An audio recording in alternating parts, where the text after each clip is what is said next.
പഞ്ചായത്ത് അംഗം കൂടിയാണ്. കാരണം ഈ പഞ്ചായത്തിനൊക്കെ സ്വാഭാവികമായിട്ടും അറിയും, ആശാ വർക്കർമാരൊക്കെ അറിയേണ്ടതാണ്. അവരെ ഒരിക്കലും ഇതിനു മുമ്പ് 4 മക്കൾ വേറെയുമുണ്ട്. അതെ, ഇതിന്റെ മുമ്പിലൂടെ നമ്മൾ പോകുമ്പോ ഈ പറഞ്ഞ ഇതിൽ പുറത്തേക്ക് അധികം ഇറങ്ങലില്ല. ഇപ്പൊ സ്ത്രീ നമ്മൾ ഇതുവരെ കണ്ടിട്ടില്ല.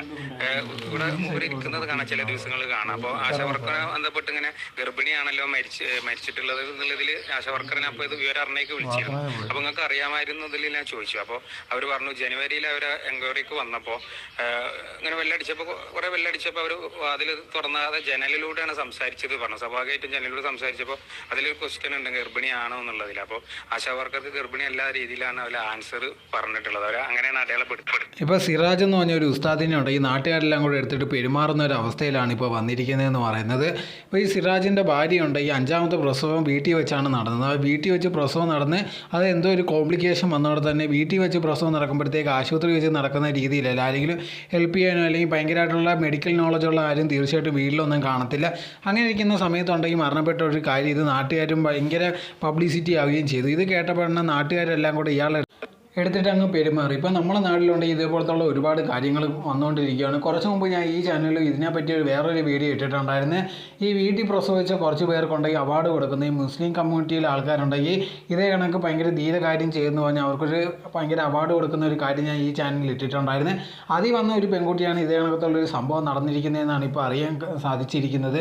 ഇതേ കണക്ക് വീട്ടിൽ പ്രസവമൊക്കെ പണ്ടത്തെ കാലത്ത് തീർച്ചയായിട്ടും നടക്കും. കാരണം എന്ന് പറഞ്ഞാൽ അന്നത്തെ കാലത്ത് ഇത്രയും ടെക്നോളജിയോ ഇത്ര അറിവുള്ള ആൾക്കാരൊന്നും അത്ര ഇല്ലായിരുന്നു. അങ്ങനെ ഇരിക്കുന്ന സമയത്തുണ്ടെങ്കിൽ തീർച്ചയായിട്ടും വീട്ടിൽ തന്നെ ഒരു പ്രസവമുള്ള രീതിയെ പറ്റത്തുള്ളായിരുന്നു. പക്ഷേ എന്നാലും കോംപ്ലിക്കേഷൻസ് വളരെ അധികമായിരിക്കും.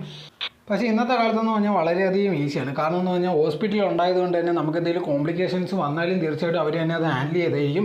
എന്ന് വെച്ച് മരണം നടക്കത്തില്ലെന്നൊന്നുമല്ല, എന്നാലും ശരി വളരെയധികം കുറവായിരിക്കും. അങ്ങനെ ഇരിക്കുന്ന സമയത്താണ് ഇതേ കണക്കത്തുള്ളൊരു സംഭവം നടക്കുന്നത്. കാരണം ചിലർക്കുണ്ട് ഈ പണ്ടത്തെ ആചാരമൊക്കെ ഫോളോ ചെയ്യുന്ന ഒരുപാട് ആൾക്കാരുണ്ടായിരിക്കും. അങ്ങനെയുള്ളവർ ഇങ്ങനത്തെ മണ്ടത്തരം കാണിച്ചിട്ടുണ്ടെങ്കിൽ അമ്മയും കുഞ്ഞിനെയാണ് ആപത്ത് വരുത്തി വെക്കുന്നത്. ഇതേ കണക്കത്തുള്ള ഈ പറയുന്ന ചേട്ടൻ ഇതിനകത്ത് പറയുന്നുണ്ട്, ആശാ വർക്കേഴ്സ് ഇവിടെ വീട്ടിൽ വരികയും അവർ ചോദിക്കുമ്പോഴത്തേക്ക് ആ സ്ത്രീയെ കൊണ്ട് ഇങ്ങനെയാണ് പറയിപ്പിക്കുന്നത്, അവർ പ്രഗ്നൻ്റ് എന്നൊരു കാര്യമാണ് ഇതിലൂടെ പറയിപ്പിച്ചതെന്നാണ് പറയുന്നത്. ഇത് കേട്ടിട്ട് എനിക്ക് തോന്നുന്ന ഒരു കാര്യം എന്ന് പറഞ്ഞാൽ ഇവർ മാക്സിമം ശ്രമിച്ചൊരു കാര്യം ചിലവ് ചുരുക്കാനുള്ള ഒരു പരിപാടിയാണ്. ഇവർ ഈ പറയുന്ന എല്ലാം വെച്ച് കേട്ടിട്ട് അവർക്ക് 5 ഇതും കൂടെ ചേർത്ത ഒരു 5ാമത്തെ പ്രസവമാണ് ഇത്. അതിൽ 3 കൊണ്ടുപോയി വീട്ടിൽ തന്നെ, അതിന് ഒരെണ്ണം മാത്രമാണ് ആശുപത്രി വെച്ചായിരുന്നു. പിന്നെ ഈ വീട്ടിൽ വെച്ച് നടക്കുന്ന സമയത്താണ് ഈ ഒരു മരണം നടക്കുന്നത്. ഇവരുണ്ടെങ്കിൽ തീർച്ചയായിട്ടും ഉണ്ടെങ്കിൽ പൈസ കുറയ്ക്കാൻ വേണ്ടിയുള്ളൊരു കാര്യമാണ് ഇത് ചെയ്തിരിക്കുന്നത്. ഇതുണ്ടെങ്കിൽ ഭയങ്കര എന്തൊരു അധപതിച്ച രീതിയിലുള്ള ഒരു പ്രവൃത്തിയായി പോയെന്നത് വളരെയധികം സങ്കടപ്പെടുത്തുന്ന ഒരു കാര്യം കൂടിയാണ്. ഇതിനെപ്പറ്റിയുള്ള നിങ്ങളെ അഭിപ്രായം തോന്നുന്നു കമൻറ്റ് ബോക്സിൽ കമൻറ്റ് ചെയ്യുക.